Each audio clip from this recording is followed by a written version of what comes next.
Tifcoin'ga almıştım. Tifcoin. Криптовалюта. Tifcoin. Кеттик.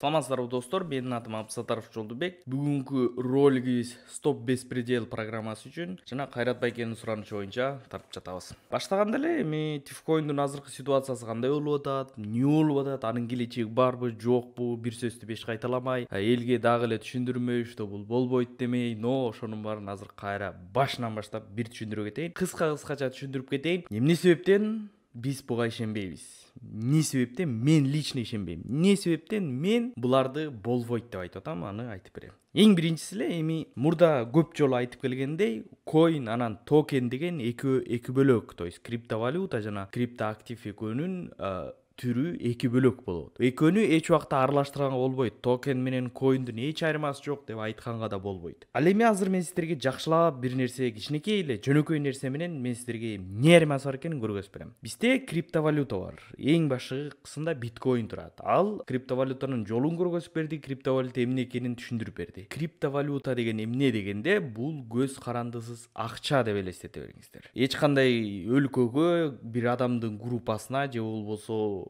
бир администрацияга көз карандысыз акча болуп эсептелет. Эми бул сомду элестетет. Мына мореки менин колумда 10 сом турат да, мына 10 сом. Бул Кыргыз Республикасынын официалдуу түрдө акчасы.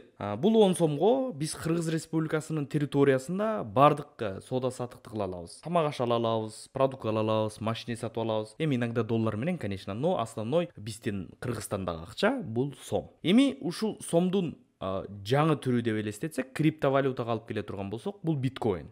Биткоиндун сомдон айырмачылыгы бул эч ким менен көзөмөл кылынбайт. Эми мындай түшүндүрүп берейин эми. Мына могур криптовалюта. Сом равен криптовалюта. Крипторынокто криптовалютадан тышкары смарт-контракт деген нерсе бар. Смарт-контракт, электронный договор, там тияк-бияк, блокчейн система. Да, криптовалюта деле блокчейн системада турат, бирок 2013 жылы эфирум чыккан мезгилде ошо айткан, что блокчейн бул жалгыз эле криптовалюта эмес. Блокчейн бул адамдардын жашоосундагы баягы бюрократиялык нерселерди чечүүчү система болуш керек. Биздин жашоонун баардык тармагына кириш керек деп айткан да. Анан ошондой эфирум чыккан, анан элдер ар бир компания өзүнө смарт контракт жасай алат. Ар бир адам, сиз деле, мен деле ар бирибиз жасай алабыз. Болгону $3 турат, же болбосо $20 чейин турат чыгарган. Эми ошол смарт контракт дегенде биздин жалпак тилге алып келсек, смарт контракт мына момундай болгон келишим. Мына мо кагаз келишимди көрүп атасыздар, ушундай болгон келишим. Мына бул жерде жазылып турат договор об оказании услуг деп. Мен менен оказывать этишиптир да, оказывается, когда там мына бул жерде Абсатаров Жолдубек деп турат. Бул жерде ошол кайсы бир компания турат, айтпай эле коеюн эми кайсы компания экенин. Эми элестеткиле, ушул договор. Ушунун блокчейндеги аталышы смарт контракт деп аталат. Сиз ушул договордон токен жасасаңыз да болот да. Бирок экөөнүн ушул договор менен могул акчанын айырмачылыгы бар. Тиякта дагы бар, биякта дагы бар. Биздин жашоодо дагы. Айырмачылыгы мына могул сом турат. Бул 10 сом, конкретно билебиз 10 сом экенин. Муну эч ким баа кое албайт бугачы. То есть эми договорда. Эми сизге Tifcoin азыр ушундай договор. Эми сизге ушул кагазды алып келип сатып атат. Кагазды 100 миң, миллион, 2 миллион, 2,5 миллионго чейин 2 миллион 600 миңге чейин алмашып атасыңар. Ушул кагазга, ушул макулатурага, электрондук макулатурага алмашып атасыңар силер. Акчага эмес. Я пойму, если это силерге мындай чыныгы криптовалюта, өзүнүн блокчейндеги криптовалюта алып келсе, я пойму. Андан кийин Tifcoin'дун эч кандай максаты жок. Вообще максаты жок. Мына сайтында жазылып турат бул жерде. Эми бул не деген сөздөр да, мындайча айтканда. Келгиле лучше сайтын ачалы. Сайты өтө убогый жазылган. Бул не деген сайт? Дешевый сайт, вообще дешевый сайт. Үстүндө турган графиктер вообще ни о чем. Бул жерде деле не деп жазылып турат? Единственный масштабный и безопасный инструмент криптомира, который стремится к свободу технологически интеллектуального сообщества. То есть, понимаете, бул жерде вообще ни о чем. Вот ни о чем. Вот белый бумагасын окутабыз Tifcoin'дан. Анан бул жерде Тифкоин жөнүндө да жазылып турат да. 15 миллион штук, 15 миллион эмес, 15 миллион деп калбайт багала. 30 миллион. Потому что ошол эле учурда азыркы күнгө чейин эски Ethereum блокчейн платформасындагы Тифкоин бүгүнкү Тыртков токени бүгүнкү күнгө чейин торговля кылынып келет. Бүгүнкү күнгө чейин алмашылынып келинет. Азыркы учурда 15 миллион эмес, 30 миллион. Дагы баягыда да көргөзгөм, Кеңешбектин либо Нурландын самый крупный 3 миллион токени бар кошелёкто дагы бөлөк Тифкоин деген дагы токен бар. Тиф токен дейт, резюме. Давайте окуйбуз. Мне. С помощью токенов Тиф каждый может заработать и получить знания. Тиф тесно связан с образовательной платформой Криптоакадемии, где эксперты преподают офлайн, онлайн в сети образовательных центров. Понимаете, азыркы учурда вообще менин оюмча, менин түшүнүгүм боюнча вообще азыркы учурда Тифкоин бул эмне десең, бул Тифкоин адамдарды баягы криптовалюта дүйнө жүзүндө криптовалюта эмне экенин түшүндүргөн бир академия болуп калды. Стоп. Силер ноябрда айттыңар эле. Биз биткоиндин экинчисибиз деп.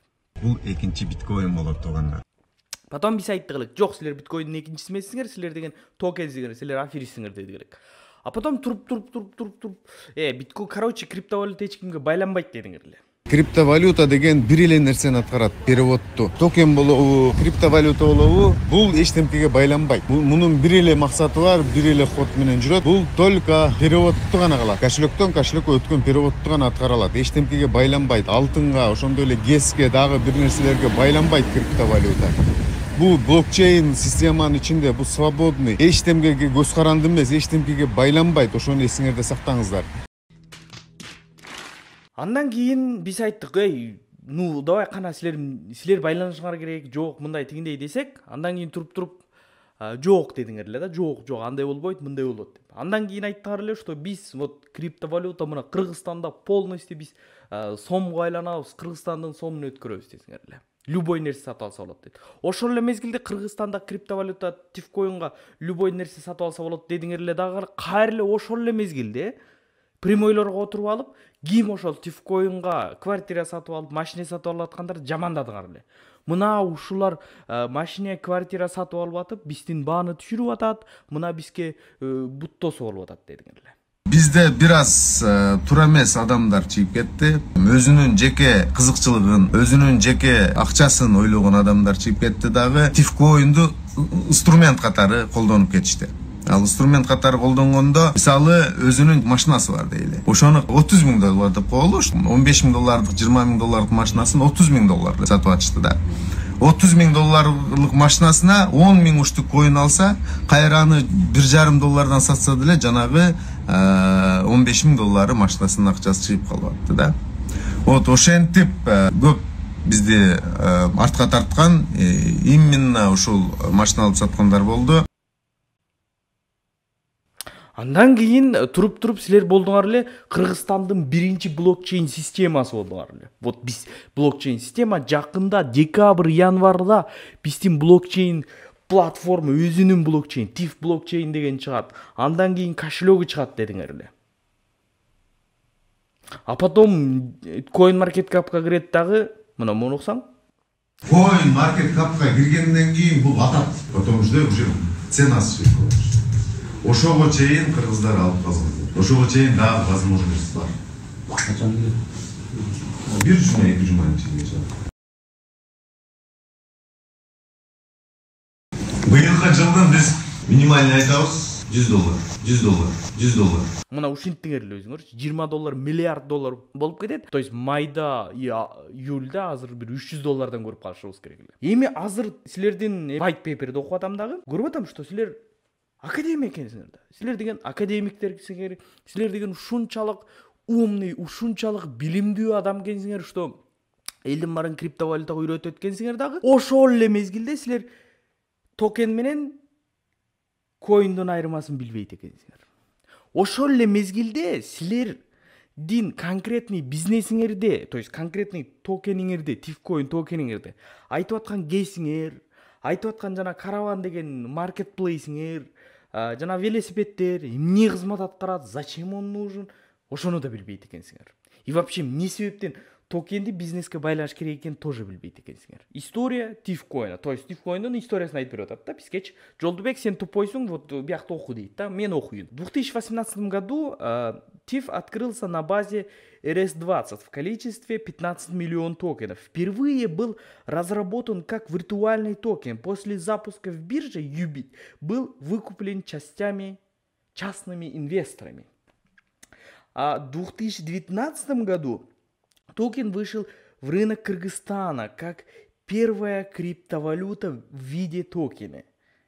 Получила широкое распространение среди прогрессивных населения. Нет, самых тупых населений в Кыргызстане, я так скажу. В 2020 году более 3000 держателей совершили покупки и продажи. На бирже Ubit свыше 5000 человек обучились криптотрейдингу в криптоакадемии. Алло, мен криптоакадемия силерде бар экенин азыр угуп атам да. В 2020 году мен уккан эмесмин, көргөн эмесмин, Кыргызстанда криптоакадемия бар. Нифига себе подобно. Давайте дальше. В 2021 году более 5000 держателей токена было обучены. Более 10 тысяч людей по работе с криптовалютом, операции, торговли на бирже и активное инвестирование в различные криптовалюты. Бұл жерде қызылдай эле қалып турат. Қызылдай эле қалып. Мына мисалы 2021 жылы 5000 держатель. Жок туугандар. 2021 жылы 5000 держатель эмес болчу. 2021 жылы октябрь, ноябрда 3000ге жетпеген эле держатель болчу. И то ал держательдерди держатель деп айтканга болбойт. Анткени мен бир башыма, мен азыркы учурда менин бир башыма 5 MetaMask кошелек бар. 5 MetaMask кошелек бар. Менин бир башымда. Бул телефонумда, ноутбукта 3, дагы бир телефонумда. Анан если ар бир кишиде хотя бы 2ден эле кошелек болгондо, ошондо уже эле, к примеру, 1,5 эле киши болуп калып атат. Андан кийин кеттик. В центре обучились более 15 тысяч человек. 15 000 киши окуп салыптыр да, окумуш, криптовалютаны билип салыптыр. Вау! И ошол 15 000дин баары эле кайра азыркы учурда 15 000дин теңинен көп эле азыркы учурда окуп чыгышты да, ошолорчу мисалчы, примеру, булардын айтуусу боюнча окуп чыкты да. Окуп чыгып ошонун баардыгы токен чыгарып атат. Элкоин, алтын коин, конечно, биз Tifcoin'га тиешебиз жок дейт, бирок ошол жакта эң главный брокери Tifcoin'дун мурунку брокери болчу. Нуркоин, Нефилкоин, Тигикоин, Бугукоин, Ташкоин, Баккоин, Жастыккоин, Коробкакоин, Мышкакоин, Подоконниккоин, Эшиккоин, Туткакоин, Жолдубектин Шымыкоин, Жолдубектин Гимикоин, Жолдубектин Чачыкоин, Гитаракоин, Шкафкоин, толтура. Мен сиздерге 2022 жылдын аягына чейинки Tifcoin'дун убогий планын айтып берейин. Обновление сайта дейт. Офигеть, обновление сайта. Какой великолепный план, Уолтер. Просто если я правильно понял. Надежный, как швейцарские часы. Что за план? Ладно. Токен.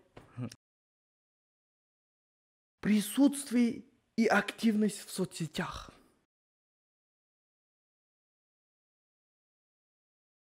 Листинг на CoinMarketCap. Тугандар, CoinMarketCap өзү бул исследовательский центр. То есть исследовательдердин, ошо крипторынктардын, өзүлөрүнүн изилдөөчүлөрдүн центри. Бул сайтта негизгиси криптовалюталарды көргөзүп чыгарып турат. CoinMarketCap сайтында 20343 различный криптоактив бар. 20343 различный криптоактив бар. CoinMarketCap'та. 500дөн ашык биржа бар, криптобиржа. CoinMarketCap'та. Эми ушул жерден айтып коеюн. CoinMarketCap'ка чыгыш бул бекер. Акча төлөбөйсүң ал жага. Но CoinMarketCap'ка чыкканда эч нерсе өзгөрбөйт. Эчтеке өзгөрбөйт. Эч польза да жок андан. минус да жок. Ну, конечно, польза бар, что сен репутация открыто элге чыгып атасың. Ну, польза бербейт эч кандай. Эл наоборот ошол жерден көрөт да, насколько лохотрон экенин билет, и все болду. Ал жакта жүрөт го азыр деле. Mindplex самый величайший скам. Андан кийин жүрөт го Призма, тоже величайший скам. Artery Network жүрөт го величайший пирамида скам. Жүрөт го. То есть эч өзгөрүү жок анданчы, эч өзгөрүү жок. Андан кийин создание и развитие собственной биржи. О чем идет речь? Какой биржи? Кайсы биржа? Андан кийин образовательный платформа, инвестиционный платформа, баягы эле. Бир сөз менен айтканда, туугандар, ни о чем, ачыгын айтканда, ни о чем. Не о чем. Мындай да, бизге айтып атпайбы, ГЭС бар деп. ГЭСтин бир фундаментин көргөзчү мага. Апалапкасын көргөзчү, мындай эптеп бир жабышып турган апалапканы көргөзчү. Эптеп ишенейин эми. Жок алдагы жок. Жок, эч нерсе жок. Анан дагы бир айтып атпайбы? Буларчы мисалы 10 миллион обращенияда жүрөт деп атат да. Это означает, что 10 миллион, уже 15 миллиондон 10 миллион уже сатылып кеткен. Элдин колуна өтүп кеткен. А өтүп кеткенден кийин болду, все, бүттү. Анын акчасы каякта? 10 миллиондун акчасы каякта? Силер 10 миллиондун көбүн, когда $7 $10 чейин болгон мезгилде саткансыңар. Ошол акча гана. Ал акчага эмне иш кылдыңар? Эмне жасадыңар? Эмне бизнес кылдыңар? Кана? Анан силер эми 5 миллионду кантип сатып, анан кайсы акчага жасайсыңар? Мына дүйнөнүн эң крупный биржа 3 биржасы бар. Coinbase, FTX и Binance. Болду. Мына крупный биржа деп ушунайт. Даже GTO, Кытайлардын GTOсу да кирбейт крупный биржага. Мына ушул 3 биржа. 3 биржага эмнеге чыкпайт билесиздерби? Вообще чыга албайт. Өлсө да чыкпайт. Эмнеге билесиздерби? Элементарный бир эле вопроско жооп бере албайт. Tifcoin'дун максаты эмне деп? Алар булар айтат. Бул деген крипто академия, бул деген дүйнө жүзүн биз деген криптовалютага үйрөтөбүз, биз деген ушундай. Укмуш, кыргыздар байысын, буюрса кыргыздар байып кетсе жаманбы? Анан мындай тигиндей дейт. А Binance сурайт. Ну хорошо, крипто академия эмне пользасы бар десе. Ну бул деген ушундай, силер ушинтип эле түшүнбөй эле жамандай бересиңер, Кыргызстанды артка тарта бересиңер. Ушундай аферистер бар үчүн, ошон үчүн Кыргызстан өнүкпөйт да. Ал айтат, мен Кытаймын. Мен вообще урганымда жок сенин Кыргызстаныңды. Бирок айтчы, Tifcoin'ду мен неге Binance'ке чыгарышым керек деп сурайт. Анткени Tifcoin деген крипто академия, анткени деген Tifcoin деген Кыргызстандын эң биринчи орунда турган эмеси, ГЭС салабыз, андан кийин тиги жол салабыз, анан там салабыз, үй салабыз, дагы эмне салабыз десем. Котор велосипед айдайбыз, дагы эмне десем. Ну, дагы көптөгөн нерселерди айтабыз, буйрса, сонун болот, сен главный ишен, убакыт бер да, биз иштейли да. Дорогой мой друг, мен Кытаймын. Мен Binance'дын жетекчисимин. Эшикте тиякта турат. Чыгып кетчи бар. Саламат болуңуздар.